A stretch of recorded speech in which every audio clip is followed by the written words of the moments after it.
Welcome to The Little Things You Hear Together, where we dive deep into Broadway cast albums to figure out why some hit harder than others. My name is Alex Asp, and my guest today is the first repeat offender, Josh Swantz. You came back. I did. You haven't chased me off yet. Not yet. But soon, I'm sure. So, I appreciate you coming back to have a less than conventional episode here. What? So, me and conventions? I know. Today, we're going to be talking about promotional albums from this season, which is not something that a lot of people probably are familiar with, but basically, in broad terms, promotional albums are any non-commercial recordings of the music that are distributed to industry professionals, largely for the purpose of marketing. Sometimes that is just the cast album that's commercially produced with a stamp on the back saying not for resale. Sometimes it's got alternate tracks or additional tracks.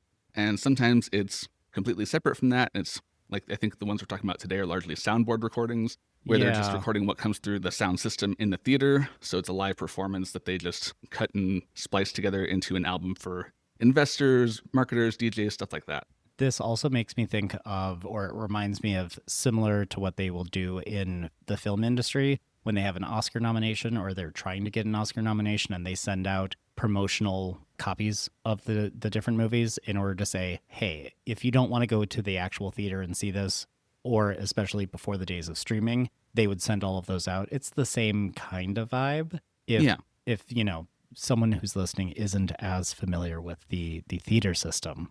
Yeah, and I'm not sure to what extent this is as common today as it was back in the earlier days of theater, because now it's very easy to just voice memo on your phone if you just want a really rough sound in the theater and send that to whoever you want, or more than likely they're inviting them to the theater to have a comp ticket, stuff like that. So I don't have any insider knowledge to know how common this practice is currently, but throughout the 60s, 70s, and 80s especially, there are lots of promotional albums out there that especially are beloved by people who can find them because there's no cast album to actually listen to, and it's the only way to hear these songs. Yeah, I mean, and a lot of these practices have changed over time. It makes me think a little bit as well of all of the renditions of Send in the Clowns that were done before the show opened by mainstream singers because of the fact that they were trying to get familiarity of the music out there in the ecosystem in advance. Yeah, not as much a thing anymore, but... Yep, exactly. Yeah. So I kind of have three things that I think of as far as why we're talking about this today. For one of the things that I've really enjoyed the most about this podcast has been learning shows that I didn't know. Both learning the music of them, but also just learning about them. I love having more knowledge of Broadway history. If I could do the Matrix thing and just import it all into my brain, I'd be super happy. But since I can't, this is kind of a way to do that. You mean you're not AI? Not yet. Oh. And so in case any of you are also of that mindset where you want to learn about Broadway history, this is a fun way to dive into it and sort of think about it from a cast album perspective, but we're not going to be as, this is not a commercially produced album, so we're not going to be talking about mix and all those kinds of things because that's not really relevant. The second thing is, I think it's fun to think about whether these shows should have had a cast album. Sometimes there are weird things, as we'll get into as in these specific examples, circumstances that lead to an album not happening that was planned, or they thought the show would be a bigger hit and they would have plenty of time to do a cast album and then it closed early and they didn't have the money and all sorts of reasons why it might not happen. So it's kind of fun to think about, are there songs that we wish could have made it out into the Broadway canon from the shows? There are definitely a couple of those that live in my brain, as well as ones where I think of, this would be great for a cabaret series with some alternate lyrics. Yeah, and some of those kinds of songs have made it out into the mainstream world through the cabaret scene, but not all of them. And then the third thing is, it's kind of a way to use some of the things we've been talking about through the first couple of seasons here of what would make a good cast album and maybe why didn't they make a cast album? What was the reason? And is that necessarily a bad thing for the commercial aspect of it? Is it money? I think it's money. It's always money. So we're going to be talking about 3 shows today with their non-commercial albums here. We're going to talk about them in the order that they premiered on Broadway. So it'll be first Roza, and then Male, and then Carrie, which is the one that people have probably heard of and has much more infamy. But first, we have Roza, which opened October 1st, 1987.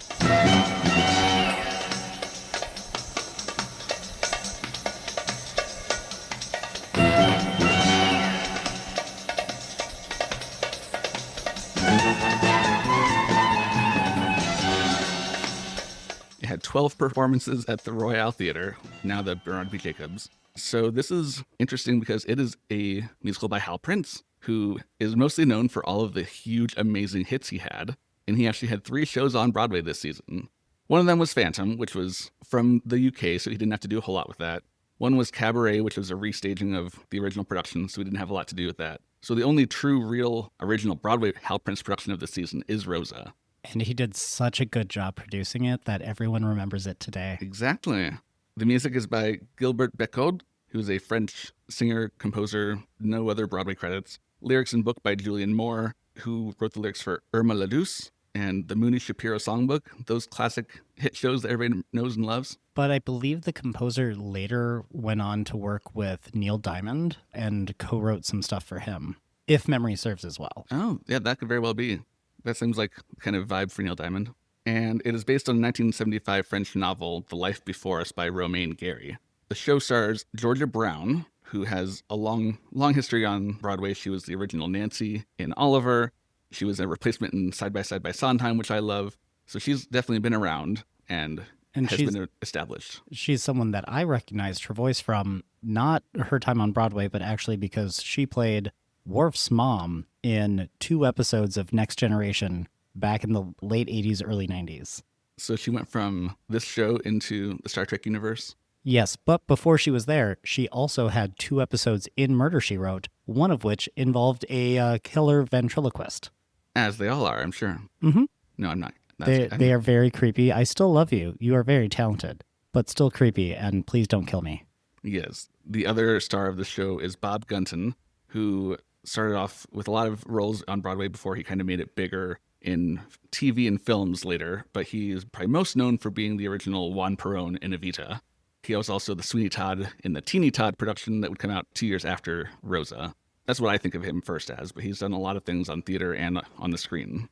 And I believe the actor who went on to play, or who played Momo, went on to have a relatively successful TV career as well. I Young recognized Momo or him older from Momo? Older Momo, not young Momo. I don't believe.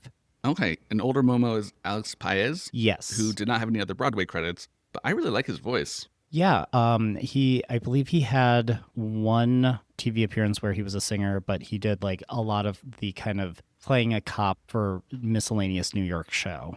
Interviewing somebody as they're stacking boxes in the bodega. Yep, Yeah. Very that. So, like I said, this is based on a book. It is kind of a wild premise in some ways. The lead character of Roza is a Polish-born Jewish woman who was a prostitute in Algiers and is now living in Paris, taking care of the kids of other prostitutes. And that's her full-time gig now. So kind of a weird twisted version of Miss Hannigan meets the Thenardiers. I mean, it's really what I want to do when I grow up.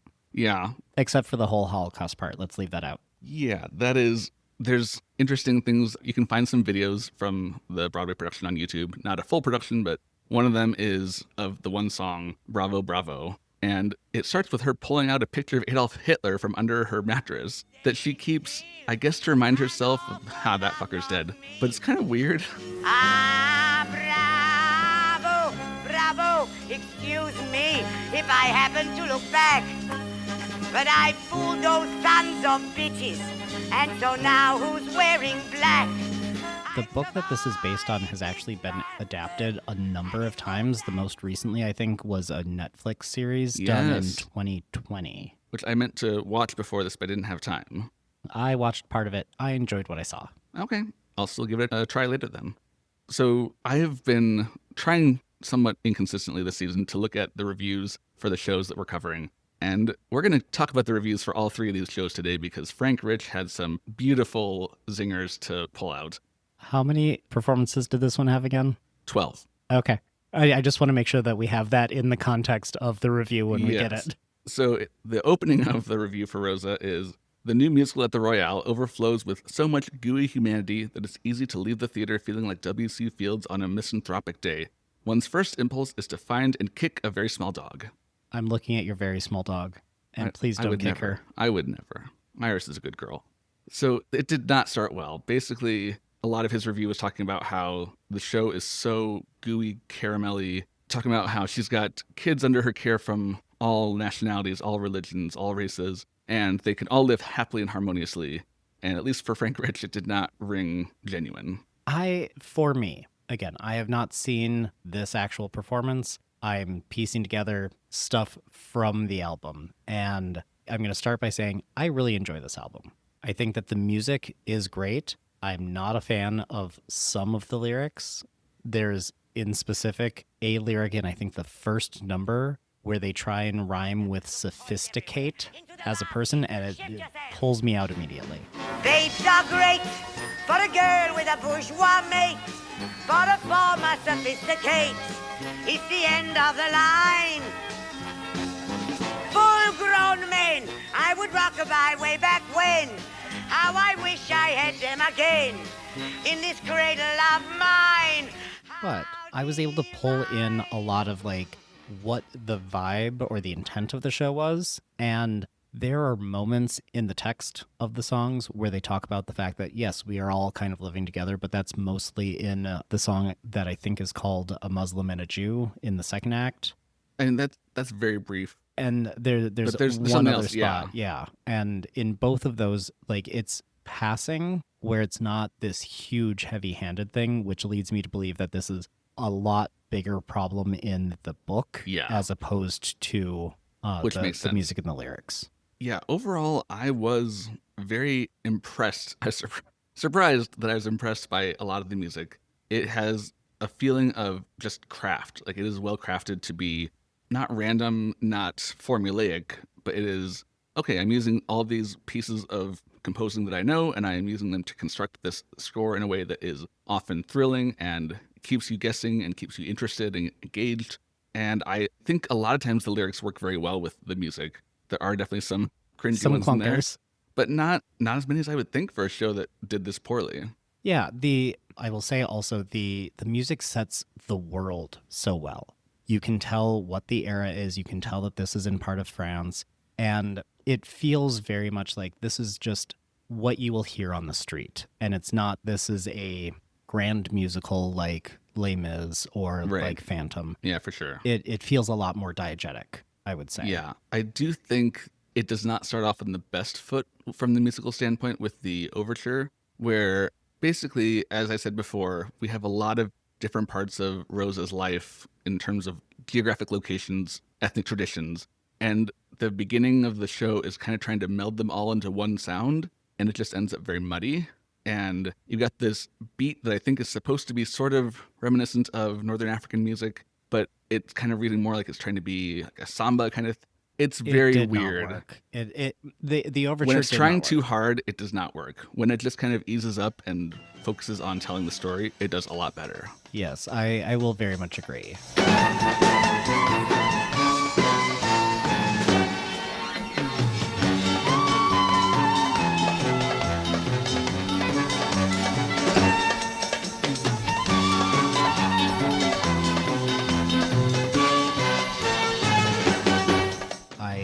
Would like to call out one, maybe two songs, if I may. I'll allow it.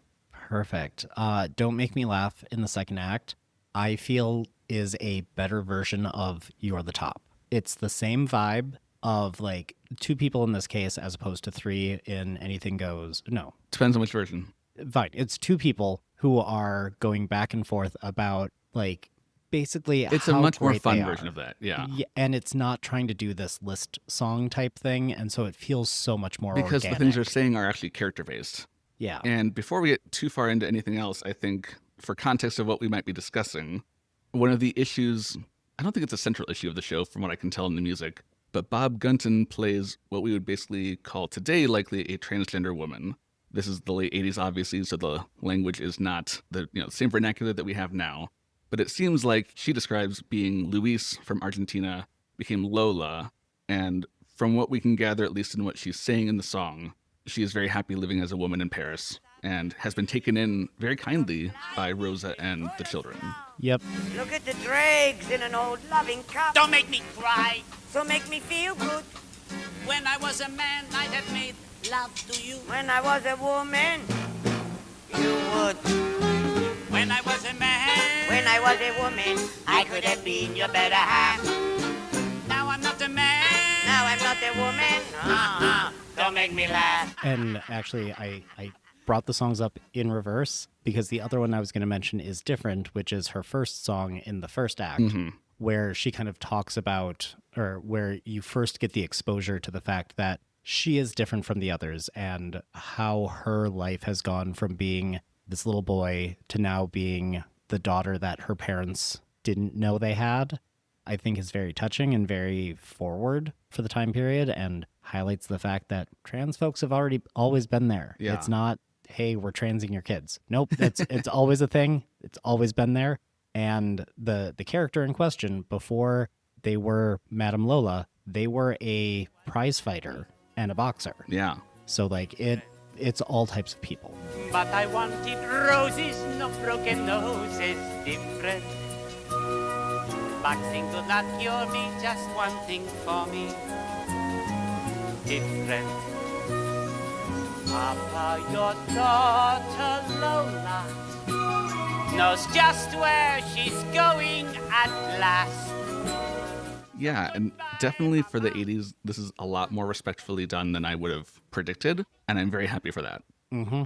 I also do find different really fun from a patter song standpoint, where there's kind of these more typical bits that Lola is singing, and then there are kind of these faster sections in between where the children are singing. Funny sort of weather, neither one thing nor the other. Is it going to rain?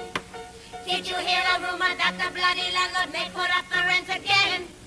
How the devil dare he when all our apartments are about to fall apart? Maybe just a rumor, maybe he'll think better. Maybe have a change of sex. Heart. And it feels like something that in a lot of shows would go very badly and get really cringy, and it doesn't really. They flow very well for how tightly they're packing lyrics into a very specific meter and rhyme scheme, and I was actually very impressed by that. Yeah, like I said, I really dig this show, and I think that it deserves an opportunity to be remounted somewhere.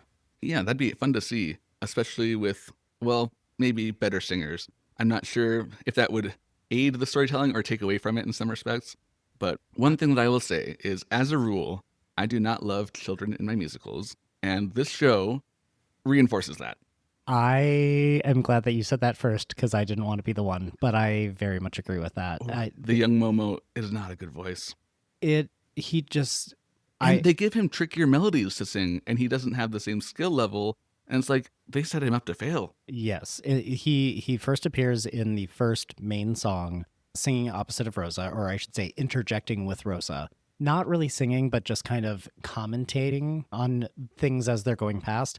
And all of the interjections just don't feel organic. Yeah. And that was the first thing that kind of tipped me to the side. And then he has his first big song, which comes a little bit after Different, I believe. The melody is very difficult, very tricky. And not worth it. Like, it's not Yeah. interesting enough to be worth making it that tricky.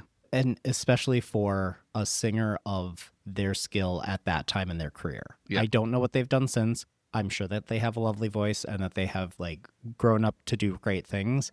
But this was not the best performance, in my opinion. Yeah. It's not apparent me repeating others' words. You'll know me by the tales I tell. It's me. You'll never fly away, you'll never get away, you'll never make it. Yeah. You mentioned the first song, which is Happiness. This is one that I love the concept of what they're doing. I don't think it's executed as well as I would like, because basically Momo says, or Rosa says something about a happy home, and Momo was like, you call this a happy home? No. And she kind of goes on about, the theme of the song is, happiness isn't all it's cracked up to be. I've been a part of giving men happiness in my time in Algiers, and it's not real, and you can't always trust that. You have to build things that are more substantial. And in theory, that could be an interesting song, but it doesn't quite get there for me. And I read things in that a little bit differently, where you don't know what happiness is until it's gone. Yeah, there's also that too. And so there are situations where at the time it's not a happy home, or I should say it doesn't seem like a happy home from the outside, but based on the context of what came before, it is actually a happy home. And Momo's at a point in his life where he hasn't had enough to know what the quality of the life is that he's living right now. Yeah, because especially Momo's perspective is he was dropped off with Madame Rosa when he was 3. And he's 10 now. So he knows very little. Like, I think he remembers his mother's voice and nothing of his father. Mm-hmm. So he is coming at this from the perspective of, why can't I have these things, and not paying attention to, but I have a stable place to live. I have somebody providing food. I am being cared for. All of these friends who come by and care for me a lot, except for the one cop who calls me an Arab. Yep. But I love that Rosa stands up for him and tells the cop, you better not do that. And again, I'm sure this would have played differently in 1987 compared to today. But a lot of what, it's actually kind of worse though, that a lot of what she's saying feels refreshingly good today, which means he was even farther away from what people would have actually said back then, which is, I guess, why it feels sugary and not real. Yeah, I suppose that's true. I will say Happiness is one of those that I think could be a very fun or very well done cabaret number with a couple of tweaks. Yeah, Again, I can see that. do not use sophisticate to rhyme. Like, no, it just, dear listener, please go listen to this song. It is very good. I enjoy it a lot. But that single lyric will pull you out. Yeah. So one of the songs that stands out to me is Merci, which is kind of the main introduction we have to the older Momo. Merci, merci, Madame Rosa, for looking after me all of those beautiful years. Shalom, salam, hallelujah, Madame Rosa. Two cheers. I guess it's not clear from the album if he's gone away and come back, or if he's just grown up still at the whatever Madame Rosa's house. I don't know if there's a name for it, but he is kind of putting on this show, Thank You, Madame Rosa, with another of the children who's grown up with him. I think he's only 17 still. Yep, So he's he not is gotten 17. that much older.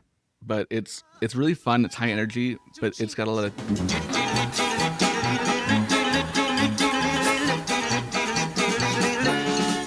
which is absolutely always going to make me think of We'll Take a Glass Together from Grand Hotel, which was a couple years later, but that's the one that made it bigger with that little thing there.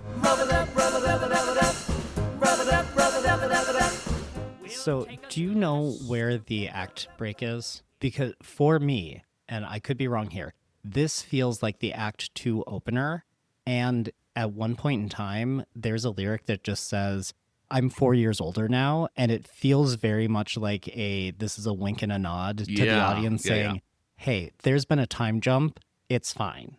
It is the Act 2 opener, yes. Okay.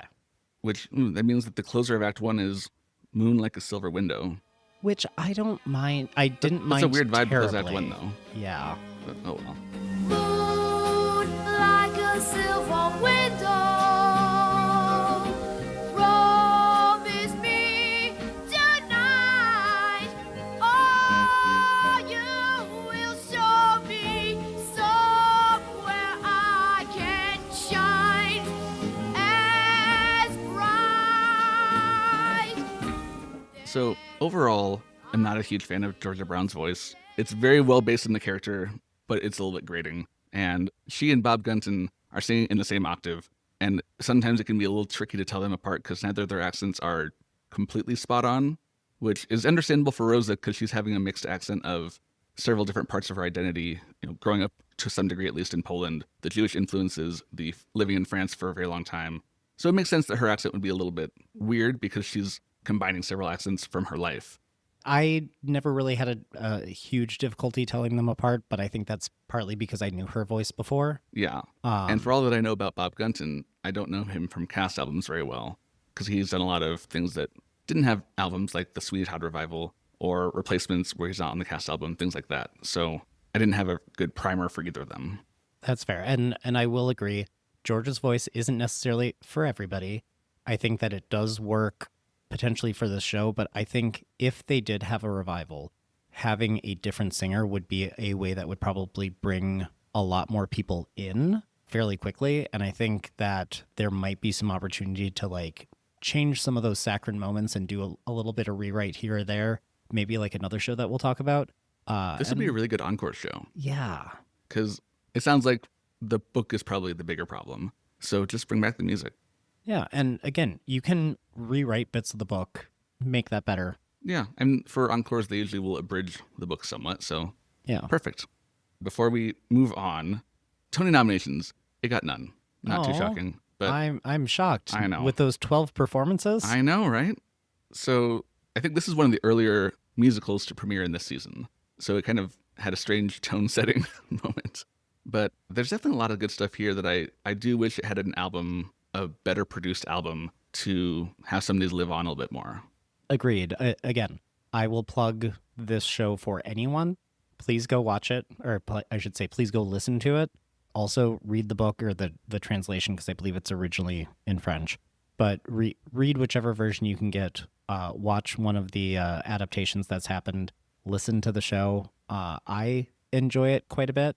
And again, as part of the intent of this podcast, it's a great opportunity to learn new and different shows and hopefully bring them back. Yes, absolutely.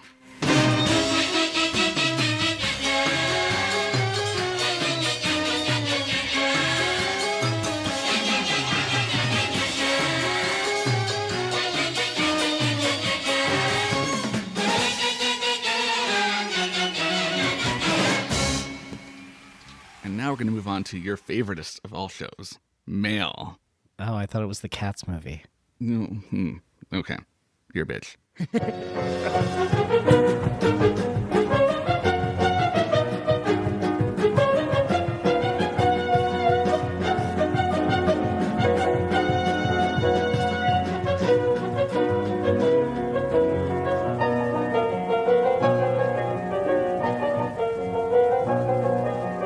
So Mail opened April 14th in 88, had 36 performances at the Music Box Theater. Music by Michael Rupert and starring Michael Rupert. Lyrics and book by Jerry Colker, directed by Andrew Cadiff. And the three of them had worked together 3 years earlier on Three Guys Naked from the Waist Down off-Broadway. And that did fairly well. It got some off-Broadway awards, nominations.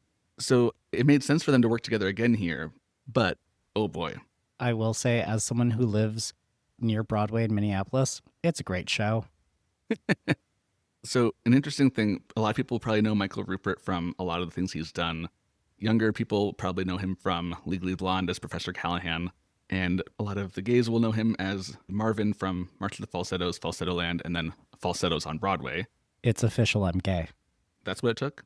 Well, no, but you've outed how it is that I know who he is. Yeah. And at this point, he has won a Tony in 1986 for the revival of Sweet Charity. So he is riding high. And oh boy, Did it this stop? is a crash. This is a crash back down. The other people in the cast are a lot of people that we don't really know a whole lot about otherwise. Antonia Ellis, Mara Getz, Robert Mandan, who had credits earlier like Maggie Flynn in Applause, but didn't have much in the more modern theater sense. So a lot of younger people, even myself, who's not that young, don't have as much familiarity with him. But this show is the most notable for being the Broadway premieres of two wonderful actors that we still know and love. One is Brian Mitchell, who we may know now as Brian Stokes Mitchell. You picked me up when I was low. With all we've been through, I thought that you'd know that I'm your buddy for the ride. And I'm the ally on your side. You're sounding board to give and take advice. Yeah, we're friends for life. I love his Man of La Mancha. I love that revival recording so much. But obviously Ragtime, and I even love Women on the Verge of a Nervous Breakdown, I'm not going to lie. It is a fun It's show. a flawed show, but really great music. Yeah. And the other is Michelle Pock, who became probably most well-known with Crazy for You, that won Best Musical a couple years later. She was also in the 2003 Bounce Sondheim production. And I just love her voice. I think she's one of those people that it is technically perfect and an amazing acting performance. And it's not a common ability to have both of those. What have you been doing for the past 10 years? Hey, are you where you wanna be?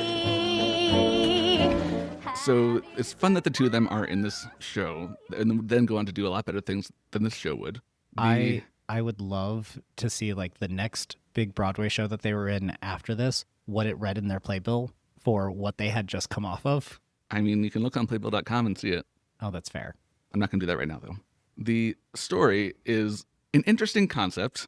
Essentially, it is about a guy who is a stalled writer, and he is just overwhelmed, and so he runs away for 4 months, abandons his fiancée, abandons his writing partner, his job, everything. He leaves it behind and just disappears. He comes back and has a giant pile of mail to go through, and that's the show, is him catching up on his correspondence. I am going to tell a wild story that you can cut. When I was in college, I went for 2 years and then basically was like, I need to not. This is not the right space for me. I need to be gone for a little bit. I can come back and do it better later. And so I left. And when I did come back, it was very much the same thing where I was gone for just a little while, came back and had to go through all of the things. And that got me the nickname Polly Pocket because they were convinced that I had disappeared into one of the couch cushions in the Performing Arts Center. And that's what I think about this show. He has just Polly Pocketed himself, and now he is coming back from the grave or from the couch in order to resolve things. Now we'll come back in because that's what you cut. We'll see. Maybe I'll keep it in. Who knows? Fair enough. So this is a concept show. The story is minimal. I think this is such a good idea that could be developed into such a great show. You think of all these big, huge, iconic musicals that start off as the weirdest thing in the world, like Sunny in the Park with George was based on a picture of a famous piece of art. Company is based on the idea of a man being single at 35. Like, there are a lot of amazing shows, not just Sondheim, but that's what comes to my mind, of weird premises that then get developed and refined and become something really awesome. This could have been that, but it's like they took the first idea and just ran with that. I 100% agree. I love the idea of this show. As someone who has sometimes terrible anxiety, I look at my mail and I'm like, I don't need to read this. I know exactly what it is. There is a pile of mail that is currently sitting in my front porch. It is all junk mail. I know for a fact that it is. Anyway, I 100% understand who this character is, where it is that they're coming from, and I love this idea. It reminds me of a similar but slightly different idea that became a TV show 3 years later, I believe, called Herman's Head, where it was about this office worker and he just had basically 4 different characters who lived in his brain and reacted to everything. One of which was Yardley Smith, who plays Lisa on The Simpsons. Oh, interesting. That would have been around the time that she started on The Simpsons as well. Which is crazy. Oh boy. But this show, it doesn't have a lot going on. Like, there's no plot, which is not necessarily a problem, but there's no through line. There's no emotional journey. There's no anything to make us care about what's going on. I feel like there are mini arcs in many of the songs because each of the individual songs is its own little story. It's him confronting the anxiety that he's getting from that piece of mail and then coming to the resolution because it's too far gone, so it doesn't matter anymore, or it's something that he's going to have to deal with in the near future that maybe gets counteracted by a different piece of mail. But it's all of these tiny, tiny arcs that are basically a song long. But because most of these songs are like 2 minutes and there's 30 of them or something, it doesn't carry through the way that you need it to. Yeah, this is kind of sort of in that realm, I think, of being too realistic, and that's to the detriment of the show, because most mail that we get, even back then when people were corresponding much more by mail, most mail is crap. And this show gives a lot of time to the junk mail, which is kind of funny, but you need 30 seconds of that, not 2 minutes. You don't need, you could have a medley of several things of junk mail, and they do that once, but the rest of the time, they each get their own thing. Like, there's a 2 or 3 minute song about how he's going to get evicted because he hasn't been paying his rent, and 2 different numbers about how his power's going to get cut off. When you are disconnected, cut out from the scene. Disconnected, electronic quarantine, yeah. Disconnected, disconnected, disconnected, disconnected. Why do we need all of that? Again, the idea was so good, but they didn't think about, oh, we should be telling a story, or at least an emotional journey, with a through line throughout the whole show. And then we can sprinkle in the junk mail here and there to add some levity of why, remind us of the reality of, oh yeah, this happens too in the mail. It's not all letters from people you care about. Were there many book scenes that weren't included?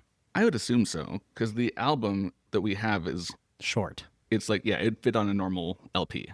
And the reason why I ask is I wonder if maybe there's some of that like emotional arc that lives elsewhere. Maybe. Unfortunately, though, the purpose of musicals is when the spoken dialogue is too much, you start to sing. And when you can no longer express yourself emotionally through singing, then you dance. And if all of the stuff that we care about is being covered in the book scenes. And the sung bits are the junk mail. That's a weird journey to take. But it did get an award or nominated for dance. Not a Tony, but a Drama Desk. Hey, it's still an award. Nomination. A nomination is better than nothing. Mm-hmm. Yeah. Currently, it has run 3 times as long as Roza and has 100% more nominations. That's just math. For me, this show, and again, this is somewhat colored by the fact that I do so associate Michael Rupert's voice with falsettos. A lot of especially the songs that he is singing, feel very much like he's trying to be William Finn as a composer, mixed with trying to be Sondheim, with the conceptness of it, without really capturing what makes either of them work. And I think that's part of what makes it feel like directionless, is it just is trying to do several things, but not any of them well. It's the eensy-weensy things that make you kind of loony, teeny-weeny things that kind of make you loony, and they're everywhere. You have to take things one thing at a time, Alex, otherwise you'll be so uptight you won't be able to breathe. Like air, you have to breathe in and out and in, like something in your teeth and something in your mind. Building off of that, both Sondheim and Finn were composer-lyricists. Yeah. And he was only serving as a composer. And actor, which is good for Lin-Manuel Miranda for doing it well, but most of the time that does not, I think it's done well. Most of the time it does not do well to try to do both. Agreed. And again, not to knock Lin-Manuel Miranda. He is an extremely talented composer and lyricist, and he is a good actor and singer. And that's where it works, I think. If you're a good actor but an okay composer, that's definitely not going to go well. So kind of jumping off what we were just talking about, Frank Rich's review in the New York Times. Now they've been hit by a bad case of Sondheimitis. Mail is a concept musical in the Sondheim Prince tradition. It emulates and sometimes paraphrases Company in Act 1, Follies in Act 2, but without the imagination, passion, and wit needed to make its premise fly. A concept musical that is all concept and no content is as empty as a frame without a picture. And I think that sums up perfectly. Concept without content is there's just nothing there. We talked about this a little bit off mic, but it feels like it wanted to be a Fringe show. And it is almost to the place where it could be a very good Fringe show. And the fact that what could be a good Fringe show was on Broadway is why it failed. Yes. I would have loved for the personification of the male to be a giant monster of some sort, whether it be like a drag queen puppet thing that is built off of them, or if it is a shadow puppet that's projected in the back, or something that is just like a manifestation of his anxiety that he's interacting with. And then you can snap in and out of, all right, I'm going into my book scene. It's the real world. Now I'm going into the mail and all of these weird things are happening. I could see that working. I don't think that's what happened. No. It's also strange because in several of the songs, especially, I guess, pretty much only the ones with the people that are actually in his life, not the Life magazine, renew your subscription, like that kind of stuff, he will often interact with them and join them in the song. And maybe it's more clear in the show, but it doesn't feel like that has a perspective. It's not like, is this what he wishes he could say to them? Is this how he imagines that conversation would go if it had been in person and not a letter? It doesn't feel like there's a reason for him to be jumping in other than to not have them all be solo songs. Yeah. It's just, I encourage you to go listen to Roza. You can listen to this as well. I think that this, again, could be something that someone comes in and reframes for Edinburgh Fringe and has a great time. Yeah. And it could be a ton of fun. Yeah. So one of the very early tracks is Brian Mitchell, doing I'm Cooking with Steam, which is a really bad rap. I don't know if it's trying to parody 80s rap, but it just feels like it's trying to be 80s rap and not understanding the assignment. Cause I'm cooking with steam, if you know what I mean. Getting so hot, I burn a hole in the pot. I'm roasting, I'm brewing, I'm oven toasting, beef stew and deep fried, and barbecuing, and I'm cooking with steam, if you know what I mean. There was no turning back, the scene was set. So to get you to write and me to produce, I did a tap dance boogaloo minuet. Okay, so I wrote notes down, as you've seen. I wrote down for this one Jesus H. Christ, this rap is terrible. I did not make note of who it was that was singing. I did not put those two things together. This makes it all the worse. Oh, yeah. Other places in Frank Rich's review, he mentioned that the characters are so two-dimensional that Brian Mitchell's character trait is black, and that's why he has a rap. It's like, ooh. Yep, that sounds right. He also has a song, The World Set on Fire by a Black and a Jew, which feels like it's, there is that line of people who are in the cultures that can say things to each other in a way that is kind of uncomfortable but kind of funny and working. This is not walking that line. This is just really uncomfortable. I feel that it was up to the line for me. I did not feel wildly uncomfortable, but I did feel like this could go somewhere. I guess I don't think that it's there, but I think that, like, I see what you're trying to do. Yeah. I guess more appropriately what I was trying to say is approaching the line, there's two sides of how that can go. It can be, I'm uncomfortable, and that's the point of it because we're making you very aware of this dynamic at play. Or there's, we're completely clueless about how this comes off, and you're uncomfortable because you're about to watch a train wreck. Yeah, and it's on that side. That's the one that this one falls into, not the former, which is used often for good effect in a lot of shows. But it requires a good lyricist and composer. And a good concept. Yep. And like, it's not, like, none of it's effective. I'm sure that it's two minorities who, this is their scrappy us versus the world mentality. And I'm sure it didn't play as bad then, which is not necessarily a good thing. But they probably lacked the insight of, the hindsight that we have. But it feels like it's entirely unnecessary. Yeah, the more things change, the more they stay the same, I worry. Yeah. And that is my excuse to talk about something that happens on track 7, which is 2 flyers that come from the Democratic National Convention, both of which say, the party is listless. We're trying to figure out who we are. And if that doesn't sound wildly reminiscent over the last several years, it's only been 40 years since that musical came out, 38, roughly. 37. Okay, so almost as long as Nancy Pelosi has held office. Almost. We don't mean to alarm you, but the world is falling to pieces. And that is why, Mr. Berkowitz, you got to help us out. So join the Democratic Party, even though we don't know what the hell we're all about. On a bright note, though, Michelle Pock sounds wonderful. She does. Her big number in the show is playing the landlord who she and her brother, I think, unclear, inherited the building and the whole block from her rich daddy. So they're the new landlords, and they're this very folksy Southern style of speaking, but very elitist. We're going to be evicting you, and the building's going condo, and it has some of the funnier lyrics in the show. Still not very clever, but at least more entertaining. We work hard for a living, taking care of our estate. Ever since Daddy's given us your block to renovate. Now that we've become your landlord, give thanks that you're so lucky. We'll gentrify the Lower East Side, make gold from Cowpucky. Yes, that was the moment where I legitimately stopped and said, this is the right idea for the Fringe show. Take these characters, have them come back in a recurring manner, and unfortunately they didn't. No, because that also wouldn't make sense. Yeah, but again, this is if you're building a through line to keep a good narrative running. Yeah, because you could also do, instead of all of this junk mail, a few select people who keep hounding him, which then highlights more of the anxiety part of it, and this could be... You just have a concept that they didn't have. First notice, second notice, final notice. Yeah, but they didn't do that. And there's a reason that this show does not even have a Wikipedia page. I did try and find it on Wikipedia, and this was one, to your point, one of the few where it was just italicized. Yep. No links. You have to go to one of the actors' pages, and it's there in one sentence. Yep. Oh, well, I think that's enough of that. We were meant to be together.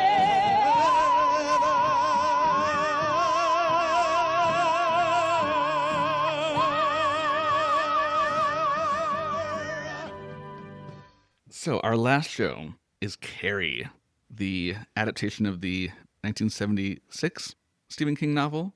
I didn't write it down, but I think that's it's around there. I believe the novel came out in 76 and then the film was made in 78. That sounds right. Yeah. Because Carrie Fisher was up for the role of Carrie, and Sissy Spacek, who got the role, was up for the role of Princess Leia, and they wound up swapping. Those would have been two very different movies, Very.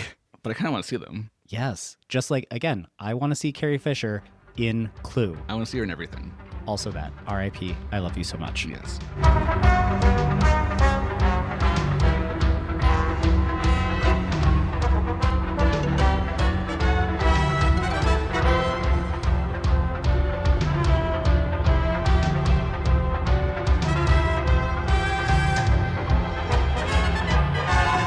So Carrie the Musical opened May 12th of 88, closed after 5 performances at the Virginia Theater, which is now the August Wilson. Ding, ding, ding. We have a new winner for shortest run of the season. No, actually, Late Night Comic only had 4. Hey, out of the ones that we're talking about Out of today. on this particular... Out of today, we have a winner.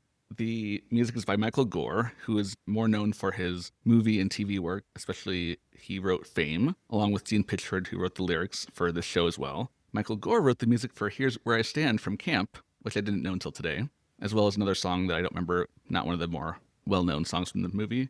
Gene Pitchford also is probably most well-known for Footloose, both the original song in the movie and then expanding it into the musical in the late 90s.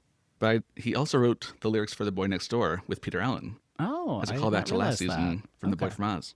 The book is by Lawrence D. Cohen, who also wrote the screenplay for the movie, which is interesting. You would think that would give them a leg up, and is directed by Terry Hands from the Royal Shakespeare Company. And that is the reason why there are no legs anywhere. I know that didn't make sense, but the fact that they should have had a leg up because of who it was that the screenwriter was, all of those legs were taken away by the director. Yes. I blame him. That's what I'm trying to say. Okay. We might as well get into it now, and we'll get to the other parts here in a minute. This show has one of the most wild backstories that you will find out there. I highly recommend everybody go and watch the Broadway show that closed in 3 days, The History of Carrie the Musical, on YouTube. It's an hour-long documentary, especially the second half is more interesting. The first half is kind of background. And you can still understand it if you play it at 2 times speed. Yeah, it's basically a podcast, with images, but the audio is what you really need. It is wild how this show came to be. It was initially it seemed like happy circumstance that people who were really interested in it were coming together.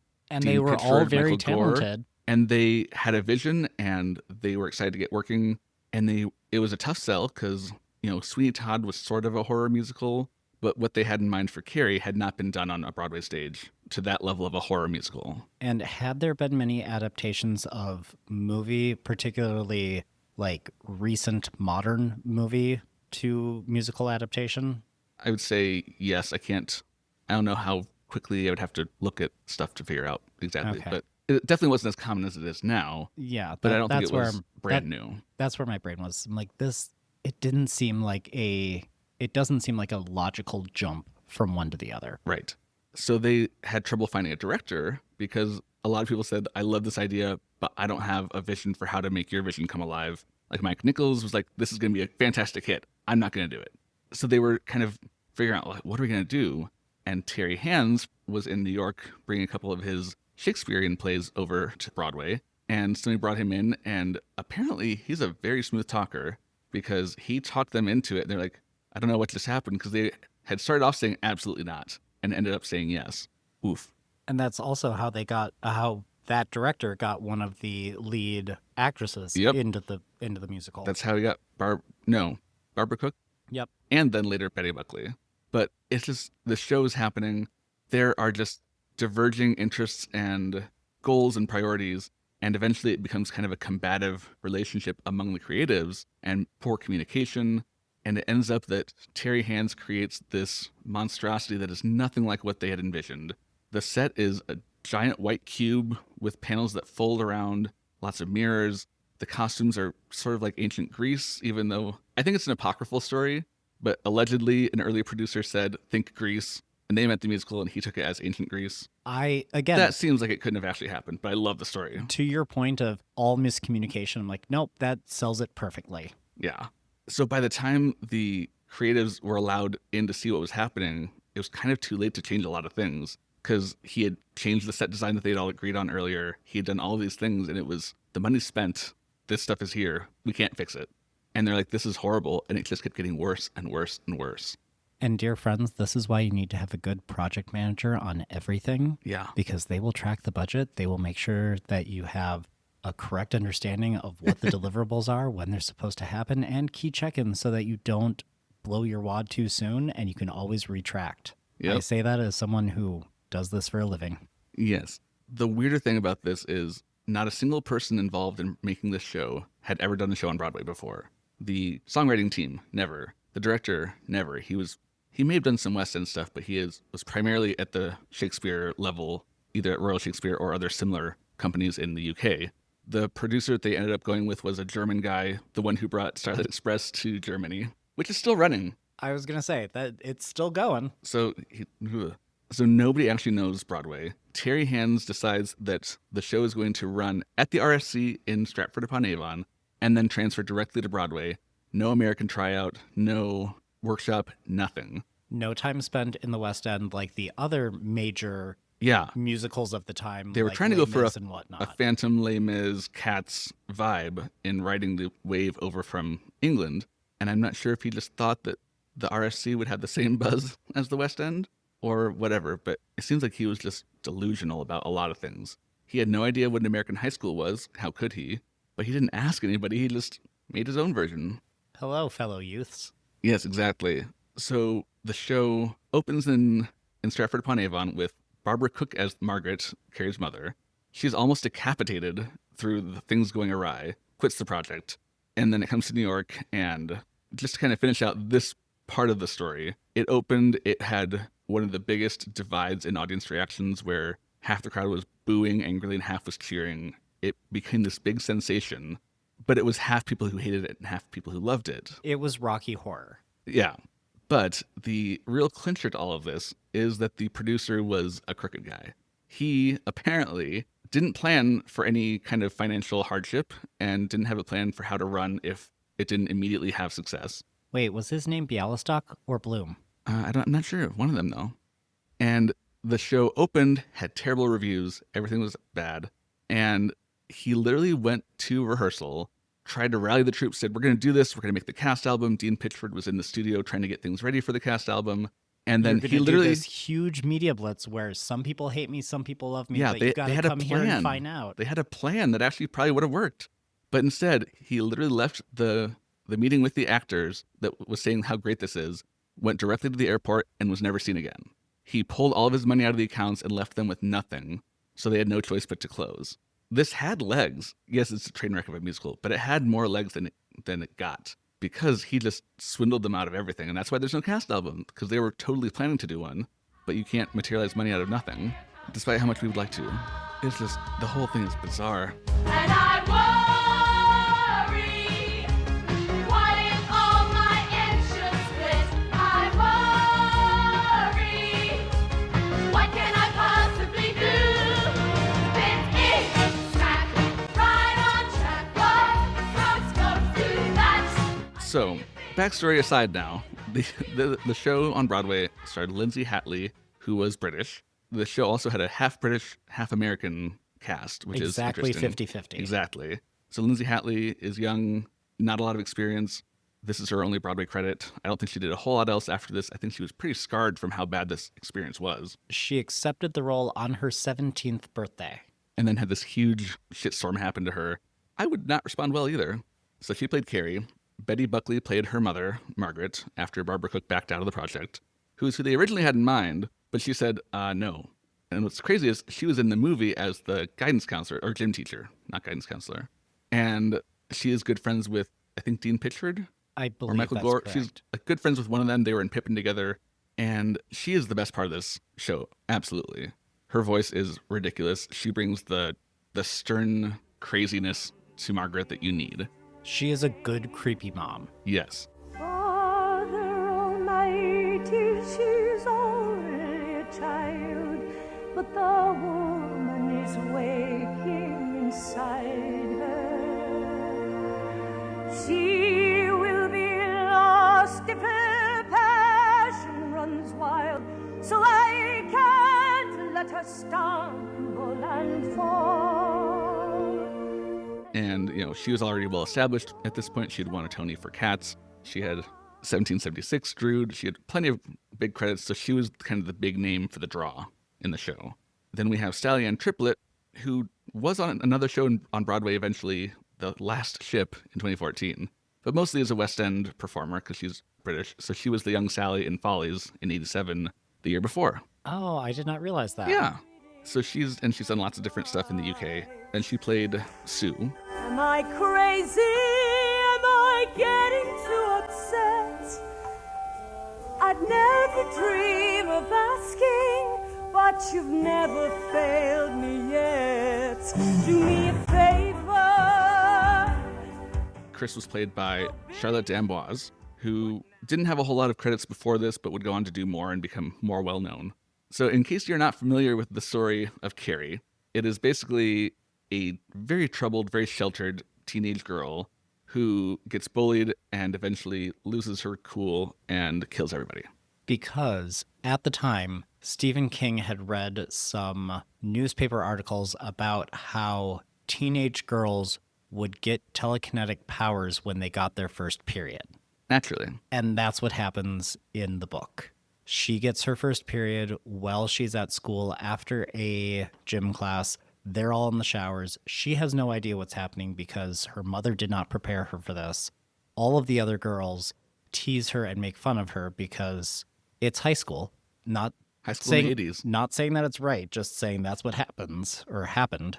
And so that occurs. But because she has now gotten her period, she also has telekinetic powers, and that starts influencing things throughout the majority of the story in the book and in the movie. Less so in the initial musical production. Theoretically in the musical, it just was never staged as being obvious that she had powers, and so it was a bit confusing to audiences why this is happening.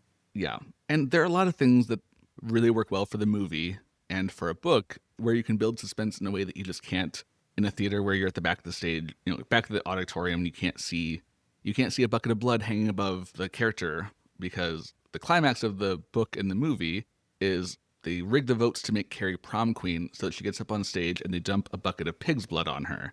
And the way they did it on Broadway was basically what people have described as a cup of strawberry preserves that they come out and dump on her head. Despite the fact that there's an entire song about slaughtering a bunch of pigs so there's enough blood for what they're trying to do. The simple little gig, you help me kill a pig, and then I've got some plans for the blood. Stop, kill a pig, pig, pig, kill, and make him bleed. Here's the blood, ooh, blood. Because for safety reasons, if you had a bunch of the red corn syrup, it got very slippery and it was not a viable thing to do that. And I would think that would be the first thing you would think of before trying to make this a stage show, because that's the one moment that you kind of have to do from the movie, from the book, from the movie. There's a lot of other stuff you can take artistic license with, but that is the defining shot of the movie. Well, and I think here's the thing, is it comes down to that's a director problem. That is not necessarily the problem of the folks who are writing the show necessarily, because you can write that anything is going to happen. That's and true. then it's the director to come up with the execution of how it's seen on stage. There is a translation or a adaptation media problem, or a media adaptation problem here, like you were talking about. When you have a book, you can write anything, and then it's up to the reader's imagination. You then transfer it into film, and it's very similar, but some of the imagination's gone, and instead you now have a fixed timeline in how things are going to be expressed. Then when you transfer it from a movie onto a stage, you now have a additional constraint in what it is that visually you're able to represent, because to your point from before, if you're in the cheap seats, you're not going to be able to see all of the detail and the nuance. So doing something like a projection to reflect the pig's blood instead of here is a tangible tactical thing that has dropped on everybody could work. Okay, I'll revise my statement to say, what kind of a director accepts this project without having an idea of what that's going to be? Or knowing the difference between grease and grease. I'm kidding, but agreed. It is, you need to have a vision for how some of these things work. And again, anyone who is artistic and creative, you can have the best ideas in the world, but you also have to have an understanding of how you can make them practical and how it is that you can execute on those things.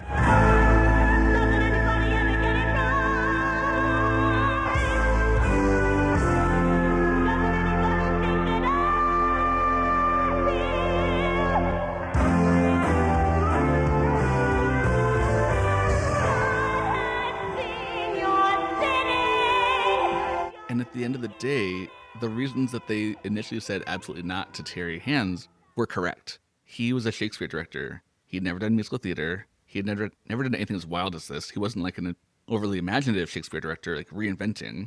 He would never have any experience like this at all that he could draw from. So it was never going to go well. But before he was a director, he was a used card salesman, so he could sell anything. Yeah, and he did. I'm kidding. I don't know what his job is. Well, he did sell, so he could have been.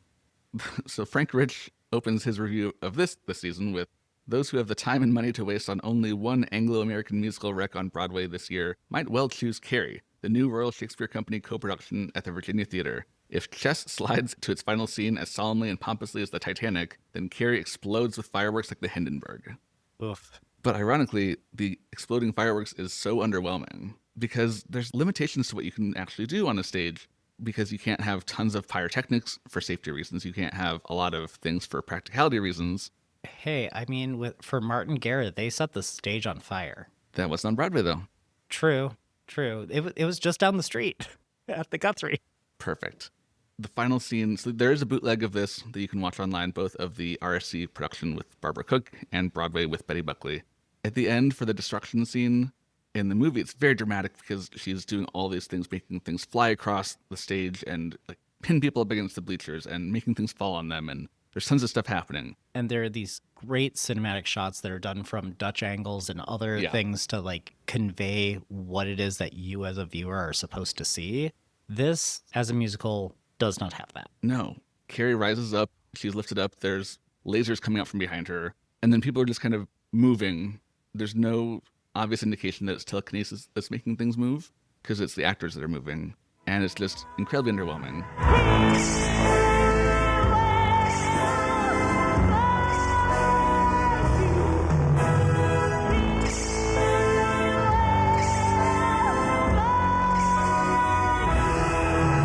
And then the show ends. Again, Terry Hands took all of the wrong lessons from the British mega musicals, and he thought, well, to be successful, you just have to have one good set piece that people will remember. Phantom has the chandelier, Cats has the tire. What if we just did a giant white staircase that comes down for the last few minutes of the show? And it's all the more garish that the rest of the show is pretty much a white box. Not a black box, but a white box.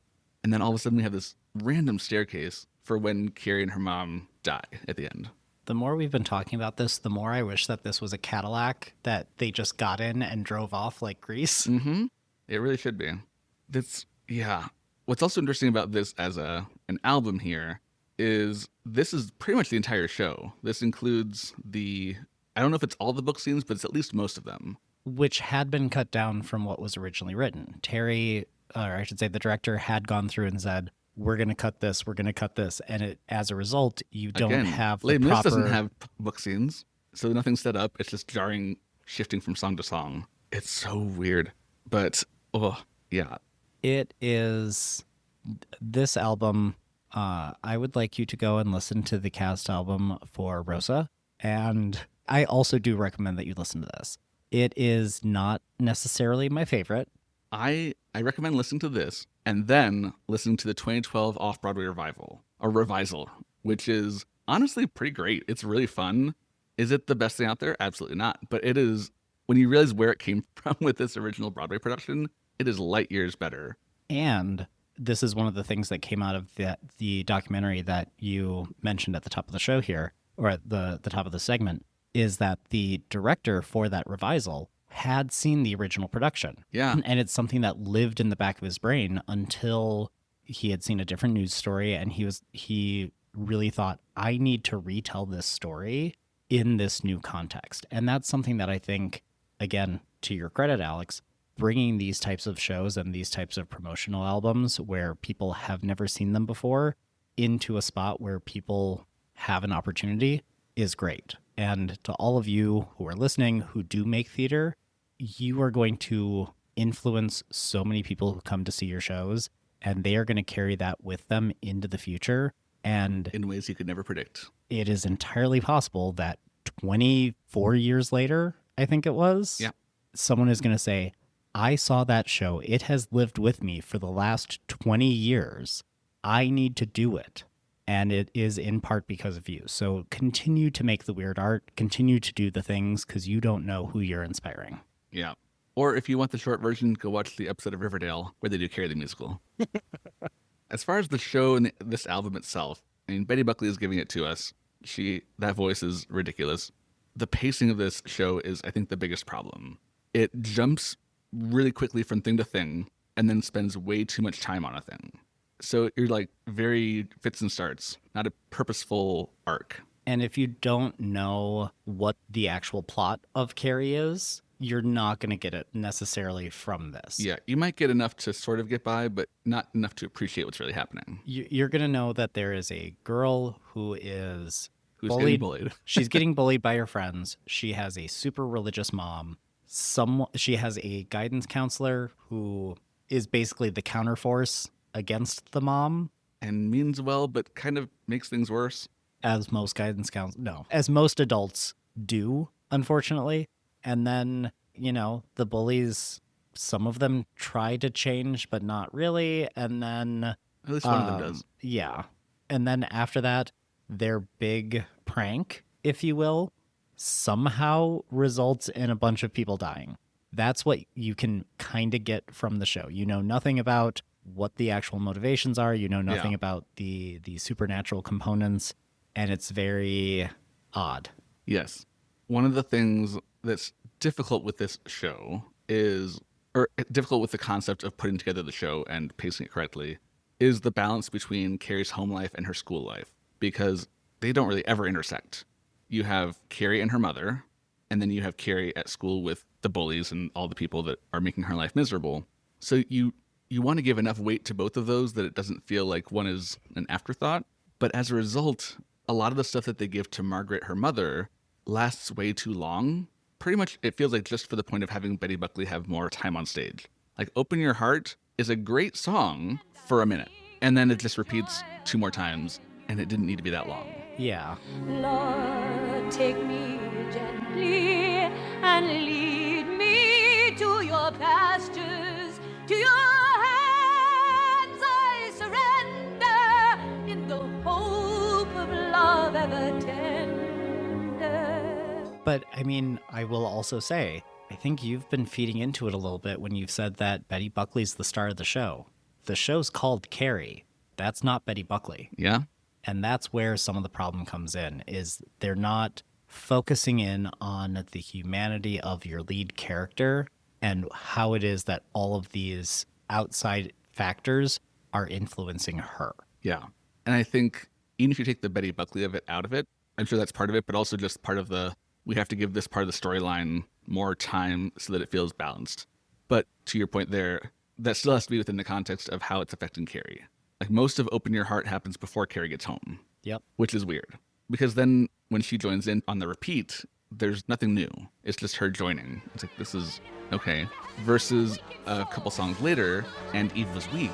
The raven came to plague the world, his name was Sin. His name was Sin.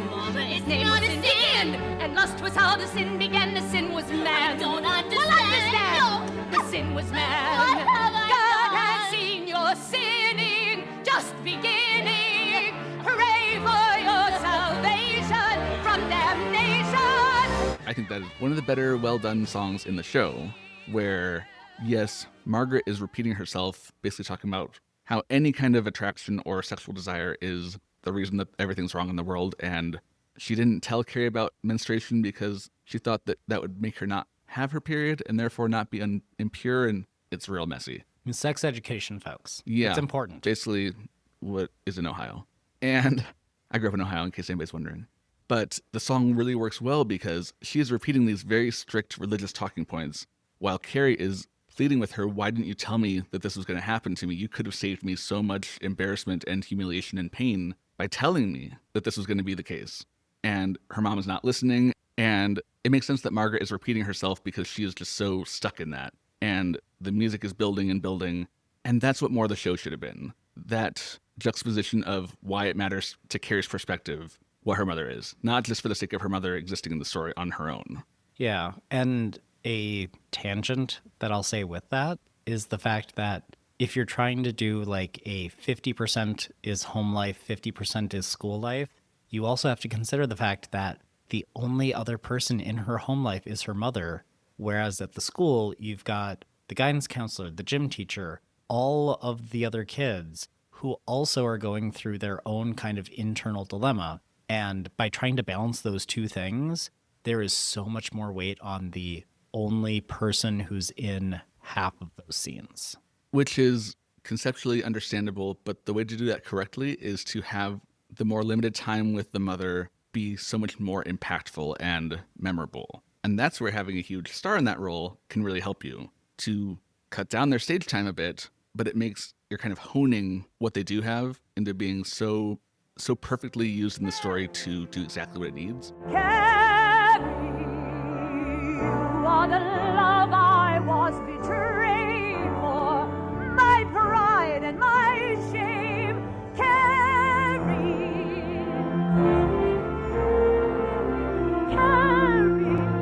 we're one and the same. I mean, you're giving them more of a princess track where you're going to have less to do, but it's going to be more impactful. And that gives you more time to focus on all of the relationships, which is a big part of also what I think they improved in the revisal, is they fleshed out the other students a bit more to make it not as much focused on just Carrie and her mother. And it made it more dramatic for them to be doing these things rather than paper cutouts of bullies that are not real people. And I wonder if, because I don't know, I wonder if some of that is because of the book scenes that wound up getting cut. If it's possible that the majority of the things that were Margaret and Carrie were all songs and very little dialogue. And because there are so many other characters in the school scenes, there was more book that was dealing with the interactions of them and taking you from section to section. Because that would make sense to me. If you have just Margaret and Carrie doing their songs, because you can very easily convey things and convey story with just two people. And that keeps it feeling more formal as well. That I think works great. But when you're sitting in a spot where you've got a half dozen kids, two teachers, plus your lead, and there's conflict amongst those kids, you can't convey all of that in a song particularly well, and you need to have dialogue that's going to back it up. Especially if you don't have a skill set in musical theater to build on. Yeah. And so I wonder if it's possible that in the original production, there were more book scenes there that made that work better. Because even in this, really, there are no true book scenes with Carrie and Margaret. No. So it would make sense that maybe was always the case, and the others just got cut down. Again, a lot of things I think conceptually were there when they wrote it and then got butchered by Terry hands that could have been great. And I think that's also part of how the revisal was able to do so well, was that the director who took on the project and got them to agree to do it was much more interested in their original ideas and bringing their vision to light. Yeah. And you'll never know how love might grow once you shed your first hello. That's how it starts to unsuspecting hearts. And again, this is where I love the fact that that revisal happened. I think there are so many good shows from the past. I'm going to harp on Roza because I think that it could work here, especially with the glut of revisals that we've had of Cabaret. Doing something that is the aftermath after a Cabaret, I think would be a very interesting thing. There's your 2-show day. It's super light and cheery. We love it. Like the day that I saw Parade in Sweeney Todd on a Wednesday.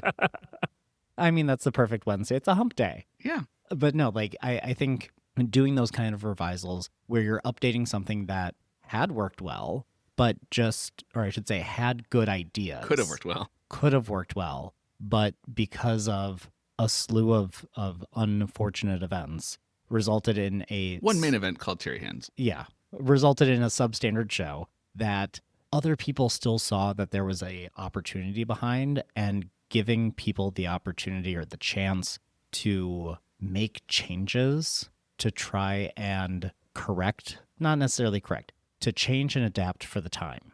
Because earlier this season, you talked about Anything Goes as an example. That's a show that I love. It's a show I was in early in my career. And I will be the first one to say that if you look at the original productions, there's a lot of problematic stuff. But I also think that you can adapt a number of things for the time, and it still makes sense. Yeah. And so I would love to see that happen for more shows, and I hope that some of the things that people hear potentially from your podcast or are inspired to go to and listen to, Late Night Comic being another example where there's opportunities in that show. Yeah. I mean, it could be done. I think you'd be better off just starting off with a different show with that kind of a concept in mind for that one. But Fair. But I mean, regardless, there are a number of shows that I'm sure you are going to cover in the coming seasons that people have not seen or heard of in a very long time that are due for a refresher. Maybe not on Broadway, but maybe in a regional center or a community center if you've got the opportunity. yeah, I definitely feel I would much rather have interesting revisals of flawed works than endless revivals of the same shows over and over, Or restagings. or restagings. We don't need that. And this is not to say don't make new stuff. Please also do that. Yeah, I'm saying new stuff at the top, revivals of problematic works in the middle, and then The stuff that revivals of the exact same thing lower, and then jukebox musicals in the sub-basement. the revivals that happen so frequently now, sure, do that every December. I don't care. I understand that you need to meet your budget, and that's how you're going to get butts and seats. Cool. Do that enough so that way you can sell season tickets for those revisals to expose other people to stuff. Yeah. As far as individual songs in this show, one of the things that struck me the very first time I listened to this, the song Dream On.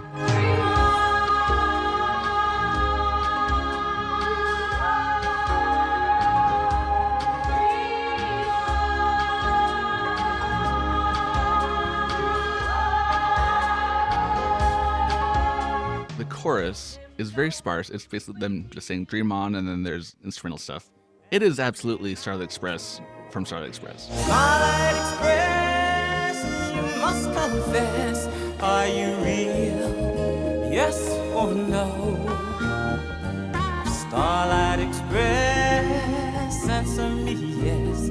I don't want you to go. And that's all I can hear every time I listen to it. I really did not like it. Oh no, it's not good. Okay.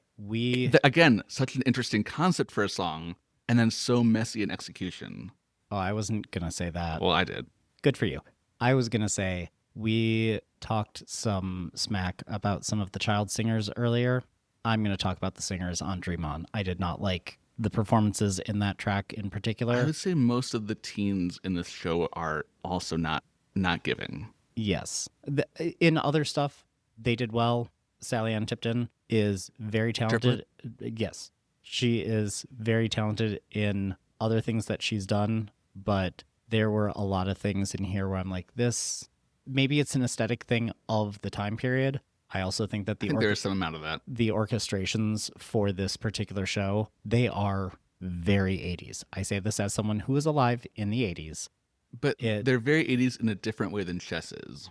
Yeah. It doesn't feel like a stylized choice. It feels like a dated choice. Right. When I first listened to the actual 87 recording that you provided, I was like, is this the 2012? Because this feels very much like it is. We're looking back and we're trying to make it feel like a retro vibe as opposed to what it was actually like there and then. And no, I don't think that that's necessarily, it's not the composers. I would put it more on the orchestration side of things. Not to throw the orchestrator under the bus, because I love orchestrators. It's a very fun job. It's a very difficult job, but it is, I'm not a fan of how it was done for this particular production. I think it was very successful in the 2012 revisal. Yeah, I'm glad that they chose to update it and not try to stay in the 80s aesthetic, because there's nothing about this show that needs to be in the 80s, so don't try to keep it there just for the sake of keeping it there. I thought that was very well done for sure. So the title song, Carrie, I kind of like the idea for this, but then it just kind of falls flat because the song comes out of people calling her Scary White because they are mocking her.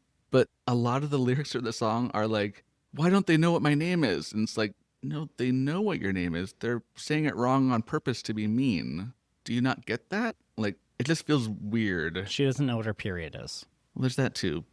And they couldn't make a mean pun on her name without knowing her name. I'm just saying she's not very smart. No, she's not. But the lyrics could be better than they are. Yeah, I will very much agree with that.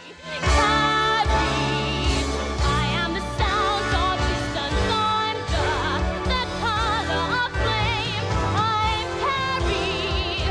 I am a song of endless wonder that no one will claim, but someday. So one of the things that I was thinking for all three of these shows, but especially with Carrie, it's a very difficult line to walk of trying to keep a score feeling connected, but not having it feel monotonous and all one note.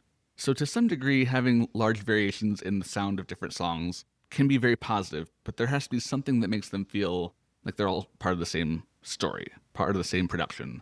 Several of the things in Carrie just feel completely stylistically different from everything else in a way that it's like, I kind of like this, but it doesn't feel like it belongs here.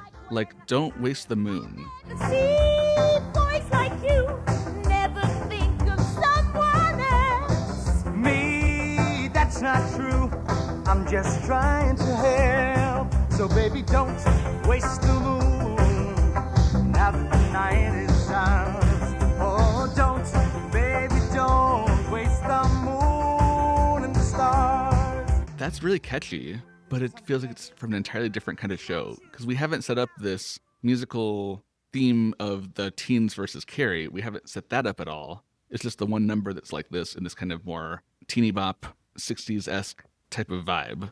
Yeah, I don't know how to say it. There is a way to do it through orchestration where you have a consistent voicing pattern that you're using throughout everything to bring I don't want to say homogeneity, but like you bring a similar feel through all of your songs. There's also a compositional element that you can use of bringing certain motifs back in. The obvious one from this season is using the chromatic patterns from Phantom or the Bean theme from Into the Woods. Yeah. Neither of those really feel present in Carrie. And even with the fact that they were trying to do like a Les Mis style thing, there are a lot of the songs in Les Mis are different and broken apart, but there's still underlying things from an orchestration standpoint. The arpeggiations that happen in On My Own, as well as Little Fall of Rain, as well as, oh, now it's escaping me because I wasn't planning on talking about Les Mis today. But like there's an arpeggiated pattern that's used very, very frequently throughout that show that doing those types of things here, I think, are what you're talking about, could have allowed all of these to feel more cohesive. There are a lot of things throughout this season and probably last season on the podcast that I've talked about, things that I appreciate or don't appreciate that audiences pick up on even if you're not consciously aware of what you're getting. And this is one where it's kind of a level above me, where I can tell that they don't fit together, but I have no clue what to do to make them fit. You are much more of a background to have ideas of that, and I can be like, oh yeah, that makes sense totally. But I could never come up with that. I'm also not saying I'm right. No, I mean, you're not saying you know how to do it, or like you're not what you would do specifically, but you're right that there are ways to do it. And I wish there was more of that in this because I think it could have, again, tied things together and made it feel more whole and interesting instead of just chopped. Yeah. And I didn't write down any notes about the Kill the Piggy song because I just couldn't bear myself to, but oh God, that's bad. Yeah. One other thing that I will say as well is kind of the interact music or the interstitial music between one song to another, the underscoring for your book scenes. Mm-hmm. That's another place where you can bring those themes from song A into song B in like that little vamp that's put underneath. But if you're cutting most of the book scenes, you don't have that to work with. That just made me think, not related at all, but one thing I love about these shows today, 2 of these 3 albums have the exit music. I love exit music. I wish it was on cast albums more often. I totally know why it's not, because time's a thing. But when you do get it, it's so much fun, because it's kind of like an overture in the sense of you're bringing themes from the show, but in a very different purpose. And it's so much fun just to kind of reflect on what you've just watched or listened to. The overture is there to expose you to the themes that you're going to hear and the exit music is there to give you the greatest hits and pull back what the most emotional elements were, so that way you relive them and you're you like, leave with this is great. That mentality of, oh yeah, I like that song. Oh yeah, I like that song. So I do appreciate that we get that for both Roza and Carrie. Yeah.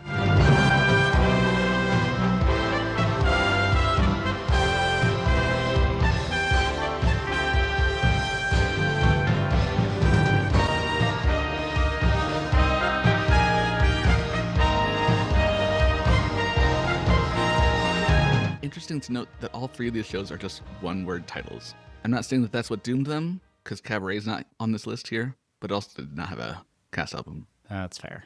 And Dreamgirls, there are a lot of one-word show titles this season. You haven't released Dreamgirls yet, right? There's no audio. Oh, okay. So they'll be part of the finale. I thought I heard that, or I should say, I thought I'd listened to everything, so. No, that's there. Yeah, there's no audio available that I can find anywhere for that. But, okay. Well, those are our 3 promotional albums for today. All in all, I'm glad these exist.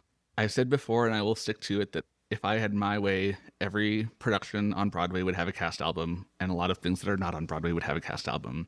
And just because I want it for posterity and because I'm a greedy bitch. And possibly a pro shot. And a pro shot. However, 2 of the 3 of these, I totally understand why they didn't. I would say I don't at all disagree with Mail not having a cast album, because I don't think it's the greatest music. Yes, I want it just for the sake of having everything, but I don't think we're missing a whole lot. Roza, I definitely get it why they didn't do it, but I think there's enough there that it would have been nice to have. I would love Roza. I would love having it as a cast album, because there are a handful of songs that I will throw on in the background. Yeah. I like that kind of European, how do I want to say this correctly? Oh boy. I want random accordion music in your everyday life. Yes, I want songs. I have met you. I'm aware. I want songs that could very plausibly have an accordion playing appropriately in them in the background while I do things around the house, and that is something that Roza has. That is also, where's that playlist on Spotify? That is also something that Sweeney Todd has. So don't come at me. I mean, you can. It's fine. The accordion is one of the first instruments I learned how to play growing up. There are 2 in my house. That says a lot of what you need to know about Josh. I'm trying to get a third, which is my grandfather's 1916 button accordion. But yeah. Anyway, that's a different story for a different day. It is indeed. To your point, I 100% understand that Carrie has the strongest claim to have a cast album. I think largely because of the fact that it did get that revisal.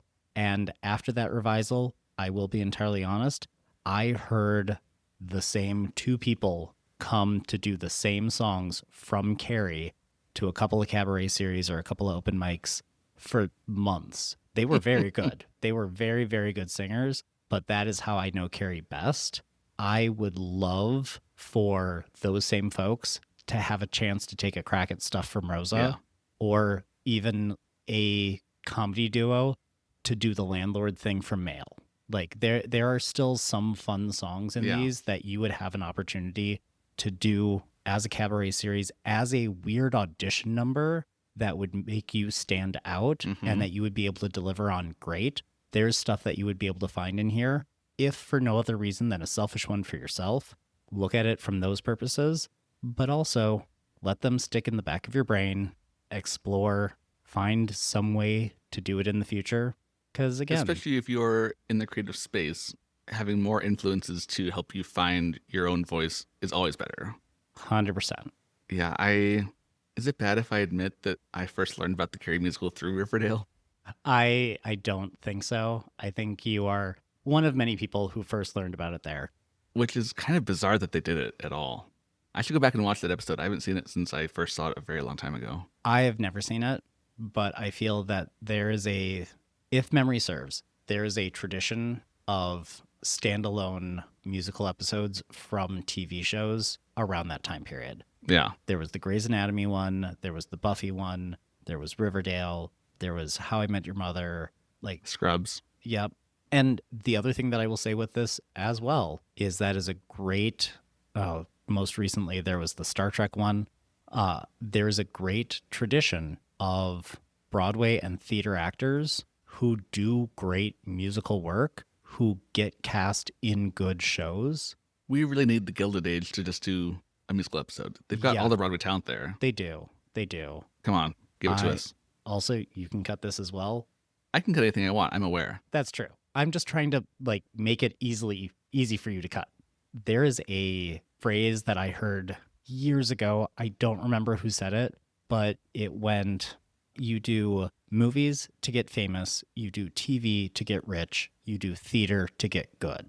And I encourage all of the people who are listening who got into cast albums because you enjoy the escapism, who are enjoying these little diversions off into a different world that you don't have access to. Do the theater, try, experiment. It's a great opportunity for you to put yourself in someone else's shoes, gain some compassion, and you get good at your craft. And when you make something, you can transfer those skills into the capitalist business world. Because if you're making a show, it's the exact same thing as project management. Use that as one of your transferable skills on your resume. There you go. What better way to end this lovely episode? Josh, this has been interesting.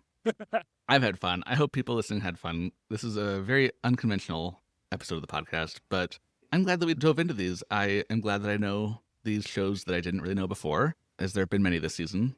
For a show that didn't have as many musicals with audio available, I've learned a lot of shows this season, which I very much appreciate. Thank you for having me back. I've enjoyed it. Also, thank you for having me on this episode because I needed to listen to Roza for it. I have listened to it, I think, 5 times in the 2 weeks that I had to prepare. I listened to Mail twice.